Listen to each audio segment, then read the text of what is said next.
지금은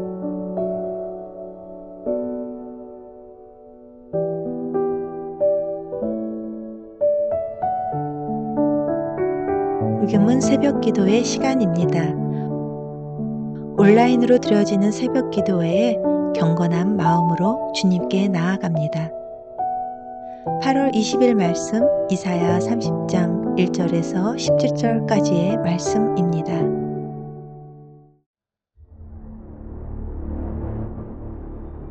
여호와께서 이르시되 패역한 자식들은 화 있을진저 그들이 계교를 베푸나 나로 말미암지 아니하며 맹약을 맺으나 나의 영으로 말미암지 아니하고 죄의 죄를 더하도다. 그들이 바로의 세력 안에서 스스로 강하려 하며 애굽의 그늘에 피하려 하여 애굽으로 내려갔으되 나의 입에 묻지 아니하였도다. 그러므로 바로의 세력이 너희의 수치가 되며 애굽의 그늘에 피함이 너희의 수욕이 될 것이라. 그 고관들이 소안에 있고 그 사신들이 하네스에 이르렀으나 그들이 다 자기를 유익하게 하지 못하는 민족으로 말미암아 수치를 당하리니 그 민족이 돕지도 못하며 유익하게도 못하고 수치가 되게 하며 수욕이 되게 할 뿐임이니라. 내겝 짐승들에 관한 경고라. 사신들이 그들의 재물을 어린 나귀 등에 싣고 그들의 보물을 낙타 안장에 얹고 암사자와 수사자와 독사와 및 날아다니는 불뱀이 나오는 위험하고 공고한 땅을 지나 자기에게 무익한 민족에게로 갔으나 애굽의 도움은 헛되고 무익하니라. 그러므로 내가 애굽을 가만히 앉은 라합이라 일컬었느니라. 이제 가서 백성 앞에서 서판에 기록하며 책에 써서 후세에 영원히 있게 하라. 대저 이는 패역한 백성이요 거짓말하는 자식들이요 여호와의 법을 듣기 싫어하는 자식들이라. 그들이 선견자들에게 이르기를 선견하지 말라. 선지자들에게 이르기를 우리에게 바른 것을 보이지 말라. 우리에게 부드러운 말을 하라. 거짓된 것을 보이라. 너희는 바른 길을 걸으며 첩경에서 돌이키라. 이스라엘의 거룩하신 이를 우리 앞에서 떠나시게 하라 하는도다. 이러므로 이스라엘의 거룩하신 이가 이같이 말씀하시되 너희가 이 말을 업신여기고 압박과 허망을 믿어 그것을 의지하니 이 죄악이 너희에게 마치 무너지려고 터진 담이 불쑥 나와 순식간에 무너짐 같게 되리라. 그가 이 나라를 무너뜨리시되 토기장이가 그릇을 깨뜨림같이 아낌이 없이 부수시리니 그 조각 중에서 아궁이에서 불을 붙이거나 물 웅덩이에서 물을 뜰 것도 얻지 못하리라. 주 여호와 이스라엘의 거룩하신 이가 이같이 말씀하시되 너희가 돌이켜 조용히 있어야 구원을 얻을 것이요 잠잠하고 신뢰하여야 힘을 얻을 것이거늘 너희가 원하지 아니하고 이르기를 아니라 우리가 말 타고 도망하리라 하였으므로 너희가 도망할 것이요 또 이르기를 우리가 빠른 짐승을 타리라 하였으므로 너희를 쫓는 자들이 빠르리니 한 사람이 꾸짖은즉 1000사람이 도망하겠고 5이 꾸짖은즉 너희가 다 도망하고 너희 남은 자는 겨우 산꼭대기에 깃대 같겠고 산마루 위에 기치 같으리라 하셨느니라. 오늘 하나님의 말씀으로 하루를 시작하시는 커맨시 교회 모든 성도님들을 주님의 이름으로 축복합니다. 이사야 30장은 남유다가 당시 최강의 제국 아수르의 위협 앞에서 애국과 군사 동맹을 맺으려 했던 사건을 배경으로 합니다. 유다는 그 위협 앞에서 하나님께 묻기보다 애굽의 군사력에 희망을 걸었습니다. 인간적으로는 매우 합리적인 선택처럼 보였지만 하나님은 그것을 지혜로운 외교가 아니라 불신앙이라고 책망하셨습니다. 이스라엘의 역사는 하나님의 언약으로 시작되었습니다. 하나님께서는 그들을 애굽의 종살이에서 구원하시고 시내산에서 언약을 맺으셨습니다. 그 언약의 핵심은 분명했습니다. 나는 너희 하나님이 되고 너희는 내 백성이 되리라. 하나님께서 그들이 왕이 되시고 그들이 하나님의 말씀에 순종하면 하나님께서 친히 그들의 싸움을 대신하실 것을 약속하셨습니다. 그래서 이스라엘의 승리는 언제나 군사력의 문제가 아니었습니다. 하나님의 임재의 문제였습니다. 레위기 26장 18절은 그 언약의 축복을 이렇게 선언합니다. 너희 5이 100을 쫓고 너희 100이 만을 쫓으리니 하나님께서 함께 하시면 숫자는 더 이상 승패를 결정하지 못합니다. 견고한 여리고 성이 무너졌고 기드온이 300용사가 미드온이 대군을 물리쳤으며 다윗이 골리앗을 쓰러뜨린 이유도 여기에 있습니다. 하나님께서 함께 하시는 것이 곧 언약의 축복이었습니다. 그런데 오늘 본문은 이 언약이 뒤집히는 비극을 보여줍니다. 이사야는 단순히 유다가 애국과 동맹을 맺은 정치적 실패를 말하는 것이 아니라 언약의 축복이 언약의 저주로 뒤집힌 사건, 곧 약속의 반전을 선포하고 있습니다. 먼저 1절에서 하나님은 유다의 죄를 책망하십니다.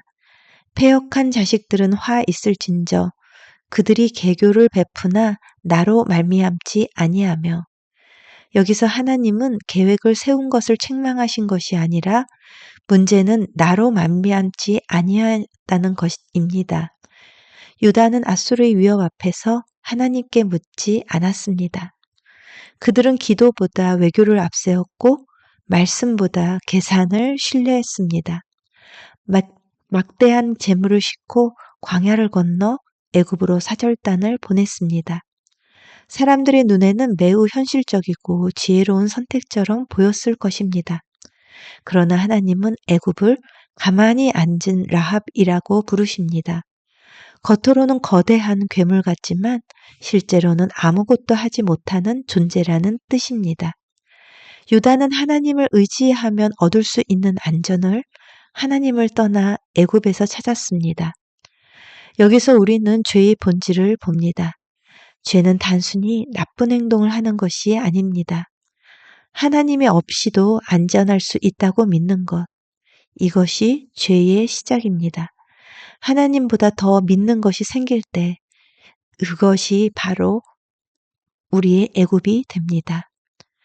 8절에서 14절은 왜 이런 일이 일어났는지를 보여줍니다. 백성들이 선지자들에게 말합니다. 우리에게 바른 것을 보이지 말라. 부드러운 말을 하라. 이스라엘의 거룩하신 이를 우리 앞에서 떠나시게 하라. 이것은 단순히 선지자를 싫어한 것이 아닙니다. 이미 하나님보다 애굽을 선택했기 때문에 하나님 말씀이 불편해진 것입니다. 불순종은 언제나 말씀을 거절하는 것으로 이어집니다.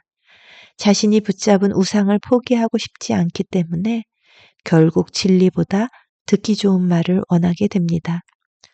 오늘날도 마찬가지입니다. 하나님보다 돈을 더 의지하면 돈을 내려놓으라는 말씀이 불편해집니다.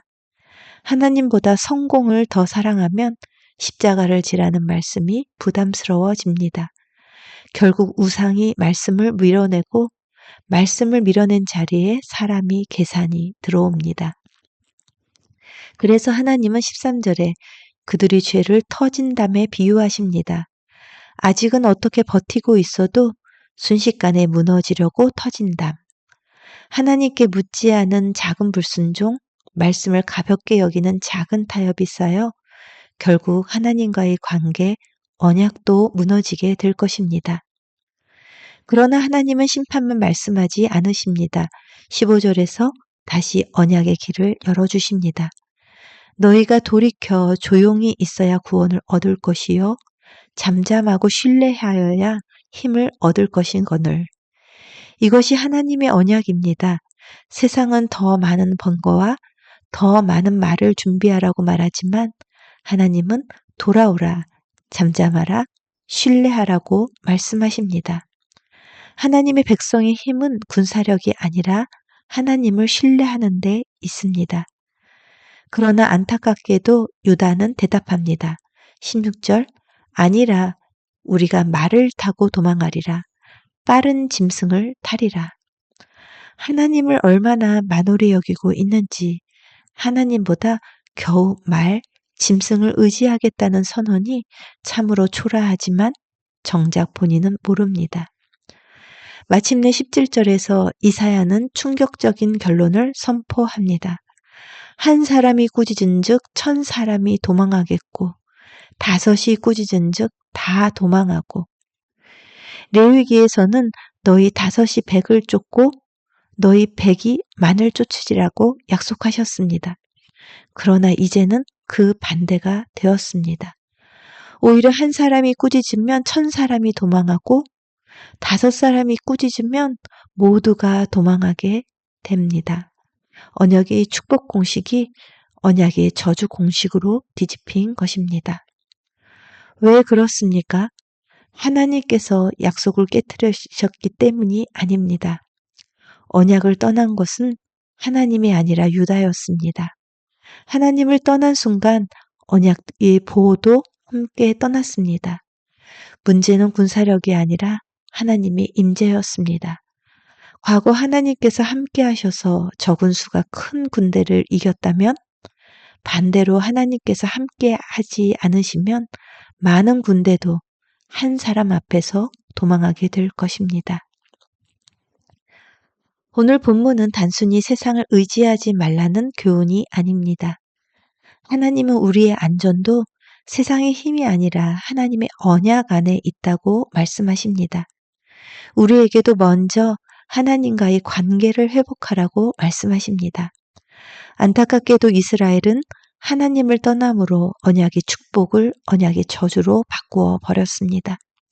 그러나 신약시대 오늘 이 말씀을 읽는 우리에게는 더 놀라운 은혜가 있습니다. 하나님께서 예수 그리스도를 보내셔서 우리가 받아야 할 언약의 저주를 십자가에서 친히 담당하심으로 우리를 다시 하나님의 언약 안으로 들어오게 하신 것입니다. 복음으로 말미암아 그리스도께서 그 뒤집힌 언약을 다시 바로 세우셨습니다.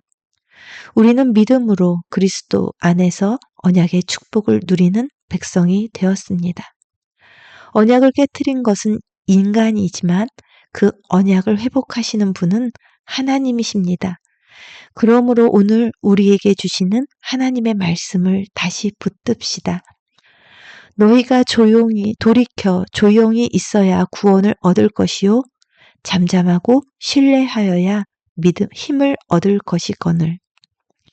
이 말씀을 마음에 깊이 새기며 세상이 주는 안전보다 하나님을 더 신뢰하는 성도, 사람의 계산보다 하나님의 말씀을 더 붙드는 교회, 그리고 뒤집힌 언약의 저주를 십자가에서 은혜로 회복하신 그리스도 안에 굳게 서는 우리가 되어 변함없이 신실하신 하나님의 언약의 은혜와 승리를 날마다 누리는 커맨시 공동체 되기를 간절히 소원합니다. 기도하겠습니다. 거룩하신 하나님, 세상 무엇보다 주님의 마음으로 듣는 마음을 구했던 솔로몬을 주님께서 얼마나 기뻐하셨는지, 얼마나 후하게 모든 것을 주셨는지를 기억합니다. 반면 이스라엘이 하나님 앞에서 조용히 듣지 못하고 잠잠하지 못하여 말씀보다 세상의 수단을 앞세웠을 때 언약의 축복이 저주로 뒤집혔던 것도 보았습니다. 오늘 들은 대로, 배운 대로, 아는 대로 순정할 지혜와 힘을 주셔서 우리의 마음을 다시 주님께로 돌이켜 주시고 우리의 힘이 아니라 하나님께서 함께 하심이 우리의 참된 능력임을 믿고 잠잠히 주님을 신뢰하며 하나님 말씀을 듣는 우리가 되게 도와주옵소서. 무엇보다도 십자가로 우리를 다시 언약의 은혜 안으로 불러주신 사랑을 항상 잊지 않고 소중히 여겨 우리의 삶을 통해 하나님의 은혜가 나타나게 하옵소서. 감사드리며 예수님 이름으로 기도합니다. 아멘. 계속해서 주신 말씀 붙잡고 기도하며 나아가겠습니다.